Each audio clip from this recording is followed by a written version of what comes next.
ॐ स्थापकाय च धर्मस्य सर्वधर्मस्वरूपिणे अवतारवरिष्ठाय रामकृष्णाय ते नमः। শ্রী শ্রী ঠাকুর, শ্রী শ্রী মা ও স্বামীজি মহারাজের চরণে প্রণাম জানিয়ে শ্রবণ মঙ্গলম চ্যানেলের ধারাবাহিক পুণ্যকথার আলোচনা শুরু করছি। প্রথমেই এই নিবেদন যে যদি আমাদের আলোচনা আপনাদের ভালো লাগে তবে অনুগ্রহ করে ইউটিউব থেকে ভিডিওটিকে শেয়ার ও লাইক করুন, কমেন্ট বক্সে কমেন্ট করুন। আর এখনো যদি সাবস্ক্রাইব না করে থাকেন তবে অতি অবশ্যই চ্যানেলের সাবস্ক্রাইব বাটনটি ক্লিক করুন, পাশের ঘন্টা চিহ্নটিও ক্লিক করতে ভুলবেন না। এতে যথাসময়ে ভিডিওগুলি পেতে আপনাদের সুবিধা হবে। সবাইকে স্বাগত জানিয়ে আমরা আজকের আলোচনা শুরু করছি।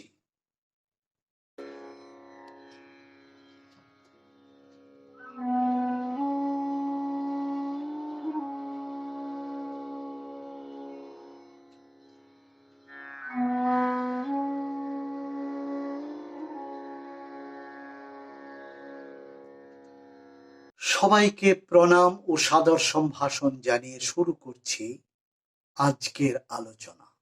নেতাজিকে স্বামীজির ভাব শিষ্য কেন বলা হয়? শীতকালের ভোরে গঙ্গার বুক জলে দাঁড়িয়ে আবৃত্তি করে চলেছেন এক যুবক স্বামীজির কালিদা মাদার কবিতা। এই তার সূর্যমন্ত্র। সাহসে যে দুঃখ দৈন্য চায়, মৃত্যুরে যে বাঁধে বাহু পাশে, কাল নৃত্য করে উপভোগ, মাতৃরূপা তারই কাছে আসে। আবার কখনো নাচুক তাহাতে শ্যামা কবিতা থেকে উচ্চারণ করছেন, জাগবীর ঘুচায়ে স্বপন, শিওরে সমন, ভয় কি তোমার সাজে? এই যুবক জানেন এই মহাজাগরণী মন্ত্রই তাকে নিয়ে যাবে অন্ধকার থেকে আলোর পথে। আমাদের বুঝতে অসুবিধা হয় না কে এই যুবক। তিনি সুভাষচন্দ্র, ভবিষ্যতের নেতাজি। সভ্যতার ইতিহাসে এরা কদাচিৎ আবির্ভূত হন নতুন ইতিহাস সৃষ্টি করতে। যুগাচার্য স্বামী বিবেকানন্দের হাত থেকে আলোক মশাল নিজের হাতে শক্ত মুঠিতে ধরে নিয়েছেন এই যুবক। স্বামীজির ভাব শিষ্য বা মানস পুত্র তাকে না বলে পারা যায়? স্বামী বিবেকানন্দ নিদ্রাচ্ছন্ন আত্মবিস্মৃত ভারতবাসীকে বারবার আহ্বান করেছেন, ওঠো, জাগো, লক্ষ্যে পৌঁছানোর আগে থামবে না। আবার বলেছেন, আগামী 50 বছর সব দেবদেবীকে সরিয়ে দাও, ভারতবর্ষই হোক তোমার একমাত্র আরাধ্য দেবতা। মানস কন্যা মার্গারেট নোবেল তথা ভগিনী নিবেদিতাকে ডাক দিয়েছেন, জগৎ পুড়ে ছাই হয়ে যাচ্ছে, হেবি তোমার কি নিদ্রা সাজে? এই ডাক পরবর্তীকালে তার ভাব শিষ্য সুভাষচন্দ্রের কানেও যে গিয়ে পৌঁছবে আমরা নিশ্চিত। 1894 সালে আমেরিকায় স্বামীজি একবার মন্তব্য করেছিলেন, একদিন আমার কর্ম বাণীর জ্বলন্ত আদর্শে সমগ্র ভারতবর্ষের মূল গ্রন্থি পর্যন্ত নড়ে উঠবে, তার শিরায় শিরায় বিদ্যুৎ ছুটবে, বিজয় উল্লাসে ভারতবাসী আমায় বুকে তুলে নেবে। মিথ্যা হয়নি স্বামীজির কথা। এই যুগস্রষ্টা পুরুষের ভাবাদর্শে অনুপ্রাণিত হয়ে যে ত্যাগব্রতী মহাত্মাগণ নতুন ভারতবর্ষ গড়ার কাজে জীবনপাত করেছেন ও পরাধীন দেশমাতৃকার শৃঙ্খল মোচনে নিজেদের সর্বস্ব বিলিয়ে দিয়েছেন নেতাজি সুভাষচন্দ্র বসু নিশ্চয়ই এদের মধ্যে অন্যতম। তার জীবন ও কর্মের প্রতিটি স্তরে স্বামীজির গভীর প্রেরণা ও প্রভাব। এই দুই মহান ব্যক্তিত্বের ভাবাদর্শগত মিল সীমাহীন। আমরা প্রধান কয়েকটা দিক একটু তুলে ধরার চেষ্টা করব। কৈশোরে সুভাষের মন যখন নানা সংশয় দ্বন্দ্বে দিশেহারা, জীবনের পথ খুঁজে বেড়াচ্ছেন তিনি, ঠিক তখনই দৈব প্রেরণার মতোই যেন তার হাতে আসে স্বামী বিবেকানন্দের রচনাবলী। যেন গুপ্ত ধন সম্পদের বিরাট ভান্ডার উন্মোচিত হয়ে যায় তার সামনে। ডুবে যান তিনি বিবেকানন্দের রচনার মধ্যে। নিজেই পরবর্তীকালে জানিয়েছেন যে তারপর দিনের পর দিন, মাসের পর মাস স্বামীজির রচনা তন্ময় হয়ে তিনি পড়তে থাকেন। স্বামীজি বেঁচে থাকলে তখনই তিনি ছুটে যেতেন তার পদপ্রান্তে, কিন্তু স্বামীজি তখন আর পার্থিব শরীরে নেই।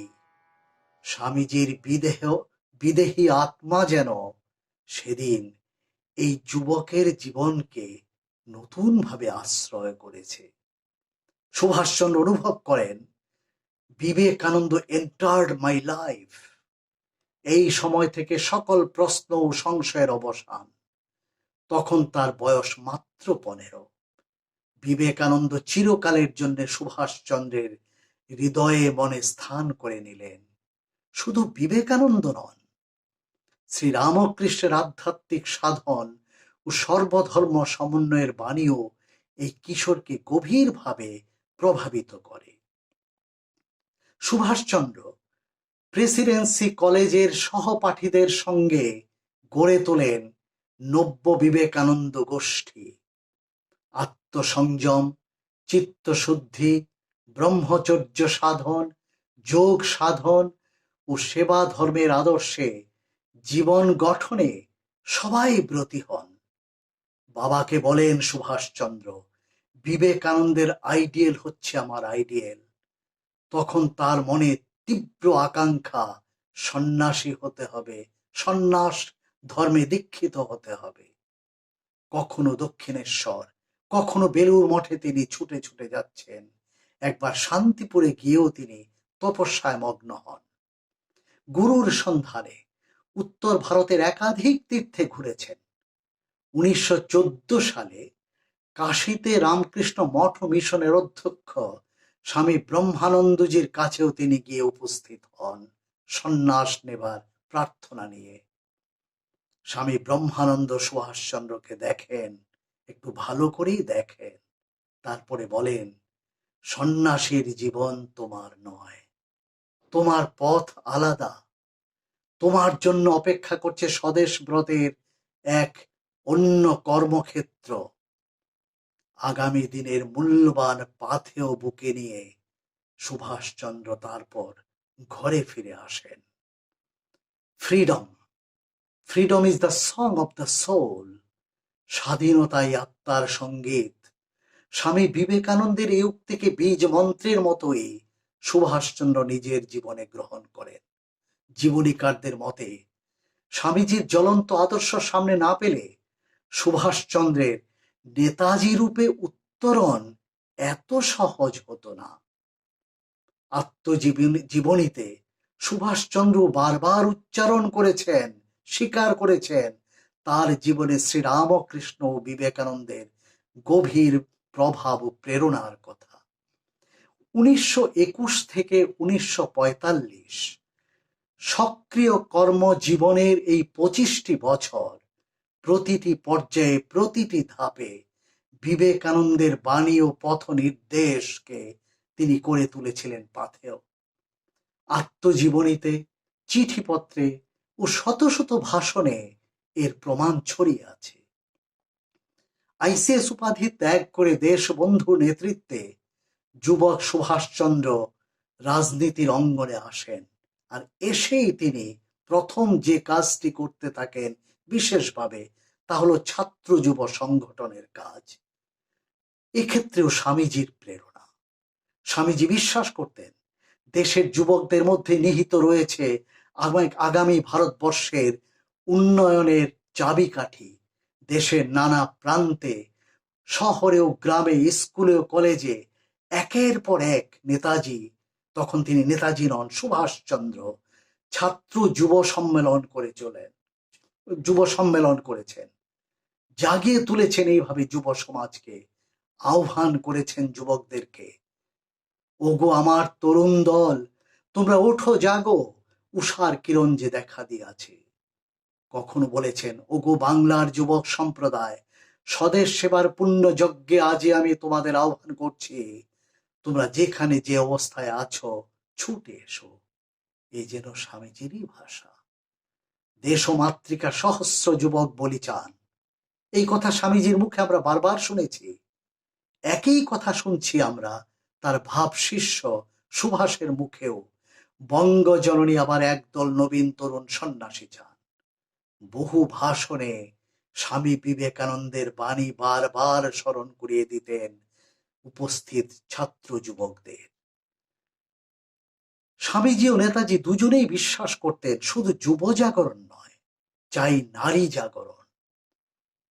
স্বামীজি বারবার বলেছেন, স্ত্রী শিক্ষা ও নারী শক্তির বিকাশ ছাড়া ভারতের অগ্রগতি অসম্ভব।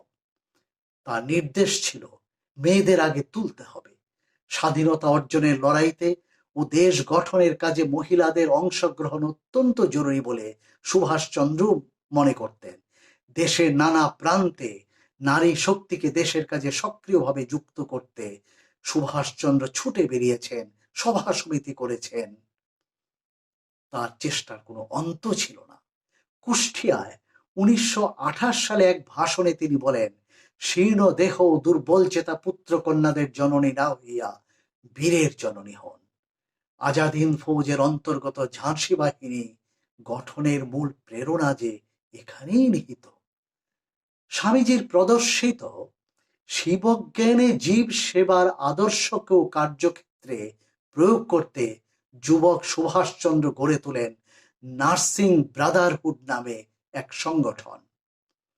বন্যা, দুর্ভিক্ষ, মহামারীতে প্রায় 50-60 জনের শৃঙ্খলাবদ্ধ কর্মী দল নিয়ে তিনি কখনো ছুটে গেছেন কটকে, কখনো পূর্ববঙ্গে, কখনো উত্তরবঙ্গে দরিদ্র নারায়ণের সেবায়, উত্রাণ কার্যে। আশ্চর্য সাংগঠনিক শক্তি সেদিন তার মধ্যে প্রকাশ পেয়েছিল। এই সময়ে দক্ষিণ কলকাতায় বস্তিবাসীদের শিক্ষাদানের কাজেও সুভাষচন্দ্র হাত দেন এবং যথেষ্ট সাফল্য অর্জন করেন। স্বামীজির মতোই সুভাষচন্দ্র জোর দিয়েছিলেন জনশিক্ষার প্রসারে। সাধারণ মানুষের মধ্যে শিক্ষা এবং চেতনাকে না ছড়িয়ে দিতে পারলে ভারতবর্ষের অগ্রগতি কখনোই সম্ভব নয়। স্বামীজির মতো সুভাষচন্দ্র নিজেও ঠিক তাই মনে করতেন। সুভাষচন্দ্র এও মনে করতেন, ভারতীয় ভাবাদর্শে আমাদের দেশীয় শিক্ষাকে সম্পূর্ণভাবে চালিত করতে হবে। স্বামীজি ও নেতাজি দুজনেই তা বিশ্বাস করতেন। চরিত্র গঠন, প্রত্যয়, আত্মপ্রত্যয় সৃষ্টি ও মনুষ্যত্ব লাভের আদর্শকে শিক্ষার মূল প্রেরণা করে তুলতে হবে। স্বামী বিবেকানন্দ যেমন ধর্মের থেকে রাজনীতিকে শত যোজন দূরে রেখেছেন, তেমনি সুভাষচন্দ্র রাজনীতি থেকে ধর্মকে সম্পূর্ণ সরিয়ে রাখার পক্ষপাতী ছিলেন। এক অধিবেশনে সুভাষচন্দ্র বলেছিলেন স্পষ্টভাবে, ধর্মকে সম্পূর্ণভাবে রাজনীতি থেকে বাদ দেওয়া উচিত। ধর্ম ব্যক্তি বিশেষের বিষয় হওয়া উচিত। রাজনীতি পরিচালিত হওয়া উচিত শুধু অর্থনৈতিক, রাজনৈতিক ও বৈজ্ঞানিক বিচার বুদ্ধি দিয়ে। সাম্প্রদায়িক সংকীর্ণতা মুক্ত নানা জাতীয় ধর্মের মহামিলনে নতুন ভারতবর্ষ রচিত হবে, এটাই স্বামীজি চাইতেন। সুভাষচন্দ্র ঠিক একই কথা বারবার বলেছেন। হিন্দু মুসলমানের মিলন ও সমন্বয় নিয়ে দুজনের দৃষ্টিভঙ্গি ও বক্তব্য এক। ভারতের শ্রমজীবী মানুষ ও ও পদদলিত শূদ্র সমাজের জাগরণ বিষয়ে উভয়ের ভাবনার মধ্যেও আমরা কোনো প্রভেদ খুঁজে পাই না। কেমন হবে আগামী ভারতবর্ষের পথরেখা? স্বামীজির সঙ্গে নেতাজির স্বপ্ন ক্ষেত্রে যেন মিলেমিশে একাকার হয়ে গেছে। বিজ্ঞান, প্রযুক্তি, স্বনির্ভরতা, দেশীয় অর্থনীতি ও বাণিজ্যের উন্নয়নে স্বামীজি সবাইকে অনুপ্রাণিত করতেন। জামশেদজি টাটার ঘটনা তো সবার জানা। নেতাজিও ঠিক তাই বলতেন। আমরা চাই আমাদের পুরনো সংস্কৃতি ও সভ্যতার উপরে দাঁড়িয়ে একটি আধুনিক জাতি গড়ে তুলতে। সেই জন্য আমাদের চাই আধুনিক শিল্প। এখানে তার কথার মধ্যে যেন স্বামীজিরই কণ্ঠস্বর স্পষ্ট হয়ে উঠেছে। মোট কথা, জীবনের প্রতিটি পদক্ষেপে প্রাণের আরাধ্য দেবতা শ্রীরামকৃষ্ণ ও বিবেকানন্দই ছিল নেতাজির প্রথম ও প্রধান প্রেরণা। এই দুই ক্ষণজন্মা মহাপুরুষকে আমাদের প্রণাম নিবেদন করি। সবাইকে ধন্যবাদ জানিয়ে আমাদের আলোচনা আমরা আজ এখানেই শেষ করি।